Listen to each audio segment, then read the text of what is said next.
Hi everyone, welcome to Nada vibes. ഞാൻ പൊന്നി കൃഷ്ണ. നാദ വൈബ്സിന്റെ ആദ്യത്തെ എപ്പിസോഡിലേക്ക് എല്ലാവർക്കും സ്വാഗതം. അപ്പൊ നമ്മൾ ഉദ്ദേശിക്കുന്നത് വീണയുടെ ബേസിക് ക്ലാസ്സുകളും അതുപോലെ പാട്ടുകളുടെ സ്വരങ്ങളൊക്കെ ഉൾപ്പെടുത്തിയിട്ടുള്ള ക്ലാസ്സുകളും അതുപോലെ വ്ളോഗ്സും എല്ലാം കൂടി ചേർന്നിട്ടുള്ള ഒരു സംഗീത യാത്രയാണ് നമ്മൾ ആഗ്രഹിക്കുന്നത്.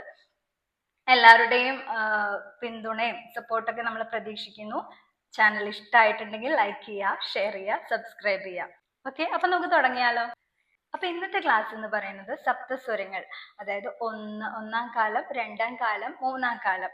ഇത് നമ്മൾ എങ്ങനെ താളത്തിൽ പഠിക്കുന്നു എന്നാണ് നമ്മൾ നോക്കുന്നത്.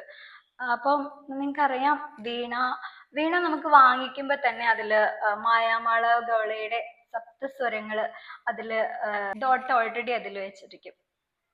തുടക്കക്കാർക്ക് ഏറ്റവും പഠിക്കാൻ എളുപ്പമായിട്ടുള്ള ഒരു രാഗമാണ് മായാമാളവ ഗൗള. മായാമാളവ ഗൗളയുടെ സ്വരസ്ഥാനങ്ങൾ നമ്മുടെ വീണയിൽ തന്നെ ഇത് ഡോട്ടുകളായിട്ട് കാണാം. അപ്പൊ അത് ഫോളോ ചെയ്താലും നമുക്ക് ഈസി ആയിട്ട് വായിക്കാൻ പറ്റും. ഇതാണ് സ സ പ സ പ സ, ഓപ്പൺ സ്ട്രിങ് സ. ഓക്കെ, ആദ്യം നമുക്ക് സപ്തസ്വരങ്ങൾ ഒന്ന് വായിച്ചു നോക്കാം. സ രി ഗ മ പ ധ നി സ. തിരിച്ചു വരുമ്പോ ഇങ്ങനെ വിരല് എടുത്ത് വെക്കണം കേട്ടോ.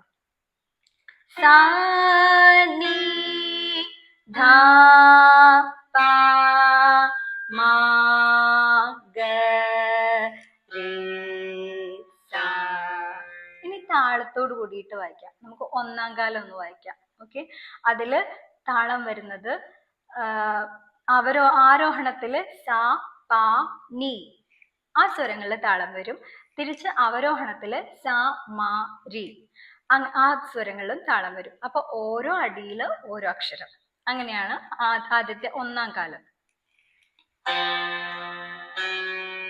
ധ മ പ ധ നി സ സ നി ധ പ മ ഗ രി സ. ഇതാണ് ഒന്നാം കാലം. ഇനി രണ്ടാം കാലത്തില് ഒരടിയില് രണ്ടക്ഷരം വെച്ച് വരും. അപ്പോ നോക്കാം. സ രി ഗ മ പ ധ നി സ സ നി ധ പ മ ഗ രി സ.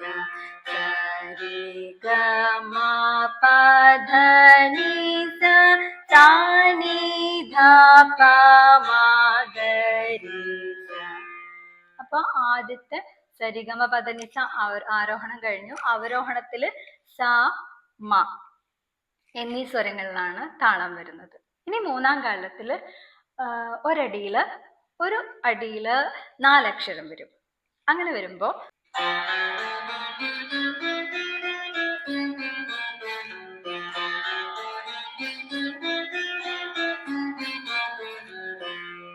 അതോടുകൂടിയിട്ട് മൂന്നാം കാലം അവസാനിച്ചു.